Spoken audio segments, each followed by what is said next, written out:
All right, it's time to continue on with Chapter 13, Media Economics. Let's just get running, okay? All right, now when we're dealing with the growing corporate aspects of the media industry, it's become very specialized, and it was very specialized in the way of it stopped getting away from generic over just trying to find a very broad audience. And that happened, big part of that happened in the 80s because of cable. Now, the rise of cable, this allowed a whole other set of channels out there, interests. We start seeing things like CNN, All News, start seeing MTV, and totally changing the music scene and what it meant to be a music superstar, all sports, all Lifetime, which was specifically for women, so on and so forth like that. So in the 1980s, with the rise of cable, we started seeing what they call niche marketing, looking for certain demographics, 18 to 34 men, 25 to 52 women, different demographics groups. Trying to, and all part of it to make money and find people for advertising and who's gonna want to buy what, and we have to look at what stations that they're watching and what networks and what things that they're into. So you'll notice that the advertisements kind of fit the people who are considered their audience. And you found that it wasn't just younger people, but older people as well would be looking for their own types of things that interested them, and that's when they went there, you'd find a lot of the advertisements fit their groups. Why? Because they knew those were the people who were watching it. So the rise of specialization, really starting to see specific entertainment in certain places, really came about in this time, in this era.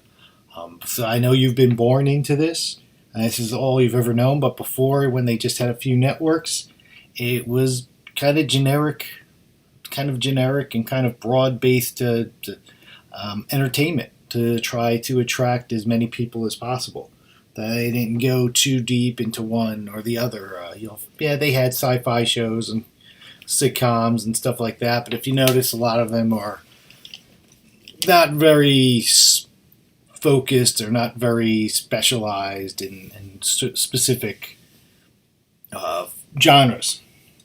So that became a big part of it. And it also comes up to the whole global sense of the global community. And there was one big aspect of this that came about from this, and it's called synergy. Synergy, this seems like a really important thing, a really big piece of information that you need to know. When you hear synergy, it's not some crazy 80s superhero. It's actually a thing that we deal with in business and very much within the media industry. And the official, and this definition looks very important to understand, huh? I think you might see it someplace in the future. Okay, the synergy, the promotion and sale of different versions of a media product across various subsidiaries of a media conglomerate. And you'll find a lot of that. So when they in the book, they came up with the example, this is why when you're on the Today Show, the Today Show will sometimes bring in like Jim Cantone from the Weather Channel. When you know he's around, there's something not going right. He's usually only when something's going down, it's not so good. But why? Because they have a stake. NBC, Universal, Comcast has a stake in the Weather Channel. This is sometimes when we see an NBC News anchor on MSNBC. That's why we see that cross promotion, cross use of talent, of resources. And also with NBC Universal and Comcast, cross promotion of programming and of certain programs that might be on NBC one day and then may be on like USA. So this whole, you see how it's all interconnected, how they have all these resources to work with, but there are bad sides to it, such as not enough media voices. We talked about this time and again, but now we're really getting into it. So we're seeing how a company like this Comcast, NBC, Universal has become absolutely massive. It has become absolutely huge today. There are others. There's usually about a handful. We've talked about it, 6 right so far, and other big ones. But NBC, Universal with Comcast, and it's even more so because you think about now they've got cable, they've got broadcast, they've got all those different specific channels. They've also got the movies. They've also got, heck, the cable company that owns all of that. So they're distributing there. So you're seeing all these different things, and this hasn't even gotten into all the other media companies they own, from print and internet stuff and stuff like that. So you're seeing how much they do control, how much they do own. But that's the definition of synergy, and that's kind of a hands-on approach of sometimes of some things you may see every day. And here's another example from the book. They have a graphic here, and you think about ABC. We know ABC owns so much, including with Disney owns ABC and ESPN and so on and so forth. But think about it, all right? So you've got Disney, all right? So there's a new animated feature, we'll say Frozen 3. Okay, why not out there yet, but Frozen 3 is coming out. They're going to see commercials on it. Heck, you might even see a program on it. Oh, a sneak preview after the Goldbergs of Frozen 3. Okay, because it's an ABC, Disney. Definitely Disney stores. I'm sure many of you have been to Disney stores growing up. You're going to see stuff in there, all sorts of stuffed animals and backpacks and costumes. My daughter's gotten a few costumes over the years. I'm sure maybe some of you have gotten some costumes over the years. Then you think about the theme parks, how many theme parks they have between Disney World, Disneyland, Disney in Japan, and Paris, and Shanghai. So you're having all that promoted. Say Frozen 3 is being promoted there. And then it's Disney Channel, of course, and Freeform, which used to be the Family Channel, all owned. So you're seeing all sorts of promotion there. So, and that's a good chunk. That's a huge audience just for that one new movie. It could be in the theaters, could be coming on video or streaming. So you're seeing how this synergy works and how it allows them to promote the things that are coming out on a lot of different in a lot of different venues to help. So we're going to kind of get into the history of Disney and see how it's evolved over the years, from what it was, from very tiny, its simple, tiny beginnings, to where it is now, to the monstrous media conglomerate it is. Now, early on, it started very early with just this guy, Walt Disney. He is a real person. He was an animator. At first, he failed as an animator, so keep on trying and keep on pushing away at what you want to do. Lots of people who become tremendous successes do not start off that way. So, I mean, you don't get much more successful than Disney. And I can't even imagine if he would think it got this big, because he died quite a while ago. But he started off with what was Mortimer Mouse. Now you know him as Mickey Mouse. And it was little cartoons at first before the movies, and that whole character really took off of Mickey Mouse. People just couldn't get enough of him. Then eventually they got into big live action movies, documentaries. They did full-length features. And we've talked about the full-length feature Snow White. It was the first one in 1939. and that was a big deal. It took 4 years to get produced, and also eventually after a while they got into the movies and live. When they talk about live action, real acting movies with acting in it, and they were usually family entertainment. It wasn't anything of a mature nature.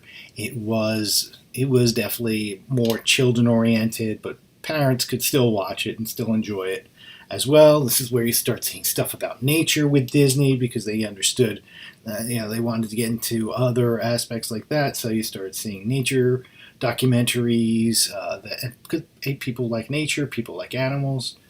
They really got into that, and then television. I remember growing up, they were still I was born in '71, and even into the early '80s, they had a weekly show, Wonderful World of Disney, on Sunday nights. From what I remember, it might have been on other nights, but I always remember Sunday nights. Wonderful World of Disney, and they would show a lot of they had so much back then, even then, and Jiminy Cricket was a big part of that. But yeah, that was on all the time. Even though we only had a handful of broadcast networks in the '70s and into the early '80s before cable, they still had that presence on there.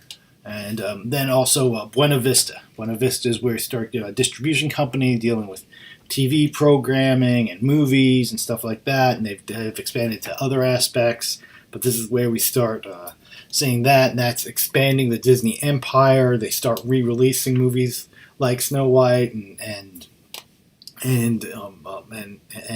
Sleeping Beauty and all these things that came before. Why? Because they want to re-release them as movies, have that experience again in the theater, and of course they remastered it. And of course, shortly after that first it was VHS release. For that, then you have the super special edition of there might be an extra 13 seconds, or they've done something to remaster it in some way. And they'll always keep doing that, and they did that with DVD and Blu-ray, and they'll continue to do that. Special, and then with DVDs, you had the behind the scenes of the making of this to give them people more content. You're always going to see stuff like that to find new ways to remarket and resell things that have been around for a long time. Disney has absolutely cornered the market on that. Now, over the years, it has changed from a more local. It first started, in the Midwest, and then from a national thing to the global empire that it is. We start seeing, in 1966, Walt Disney passed away. He had accomplished so much, but to that point, there was just Disneyland. Disney World was not in existence. Plans were all set. He left. He had lots and lots and lots of plans for lots and lots and lots of things before he died.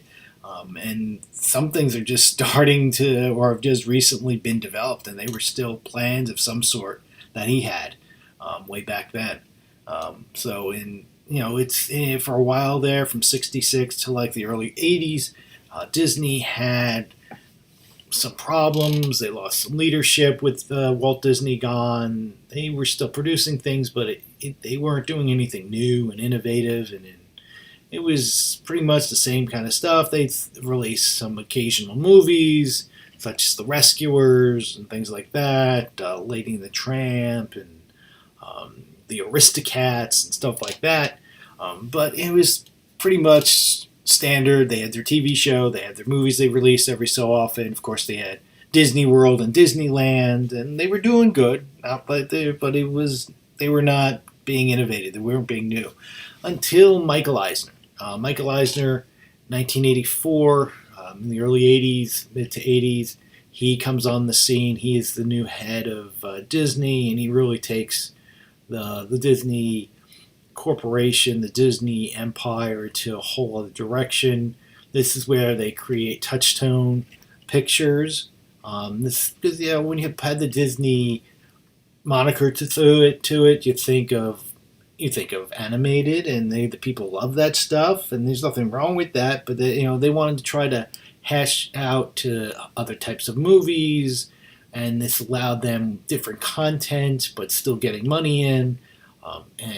So this allowed them to still own it, but they didn't have the Disney name to it, because with a Disney name, there's a certain expectation of wholesome, family-friendly entertainment, and Touchstone allowed them to do some more mature things with Touchstone Pictures. They still all had lots. They started producing other films such as Pocahontas and The Little Mermaid and Beauty and the Beast, Aladdin, they start producing stories that have been around, but they're now producing them in a new way with they were hand drawn. Then eventually, computer animation starts getting better, 3D animation, and this is where we start seeing their relationship with Pixar, such as Toy Story, which I know you're very, very familiar with. Up eventually later on. So this is, we're seeing them grow. We see them getting bigger and more diverse with what they are creating.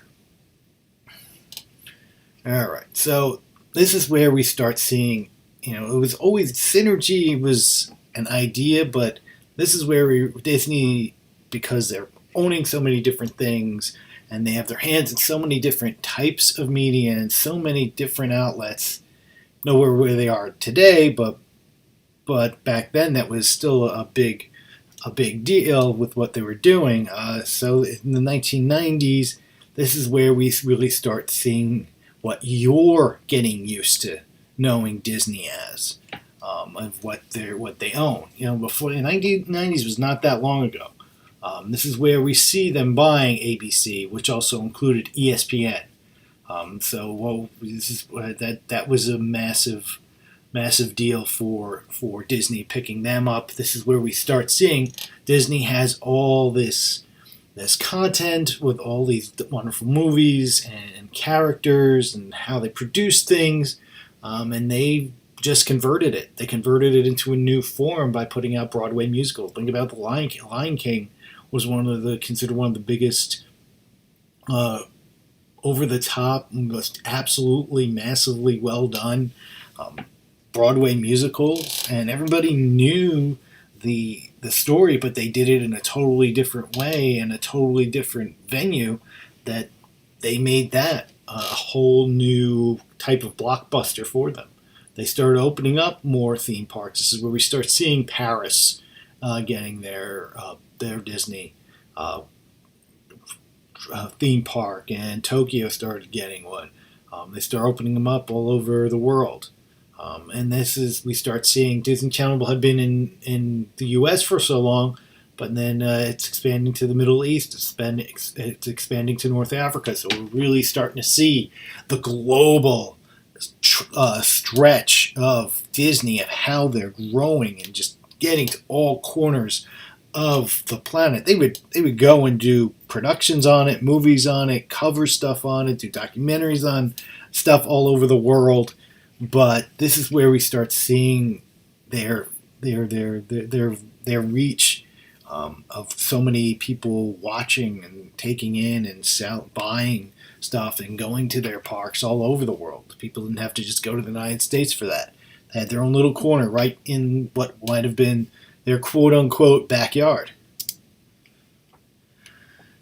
So after a while, Eisner was there for a good long while, from the early 80s till the early 2000s. You're talking to like about a 20-year era of Disney under Michael Eisner, and he's considered one of the big figures in the history of Disney and the history of just this media business. But after a while, they just started having problems again. Eisner was not able to acclimate to the newer economy, the newer reality. Remember, internet comes in the mid-90s. That changes things up. He kind of got left behind a little bit. And then Bob Iger, that's this guy here with Mickey Mouse, he takes over for Eisner.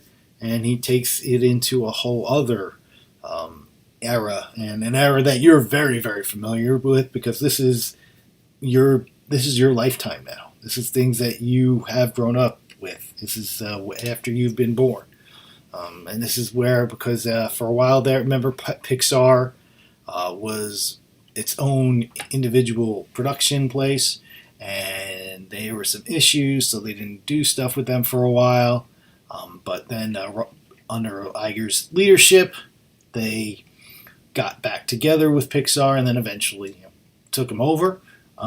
Distribution deal with DreamWorks, also along the lines of with Pixar. So you're seeing DreamWorks connection with Disney there. Miramax Films and its radio stations were part of the whole Disney conglomerate, and they sold those off. They became a partner with Hulu. I know there's already lots of other mega companies in Hulu providing content, but this is where they start going in there too. And then, of course, what you guys are much more familiar with Marvel, the Marvel universe with so many different characters, and Spider-Man and the X-Men, and recently and all those other in the Avengers and all that. They got them under their umbrella, and then the Lucasfilm. And you all know how I feel about that. That's just something I was shocked when this actually happened. Even though they had a working agreement with them, there was Disney stuff at Disney at Disney parks before that. But now they have their corporate hands in that, and you'll continue to see Star Wars content from here into perpetuity with now with their Disney Plus and all the different movies and the video games and the comic books and all the things. You're going to constantly see movies coming out year after year after year in different forms and different television things like The Mandalorian, stuff like that, and Clone Wars. And so they've gained control of quite a bit, and that was under Bob Iger's leadership.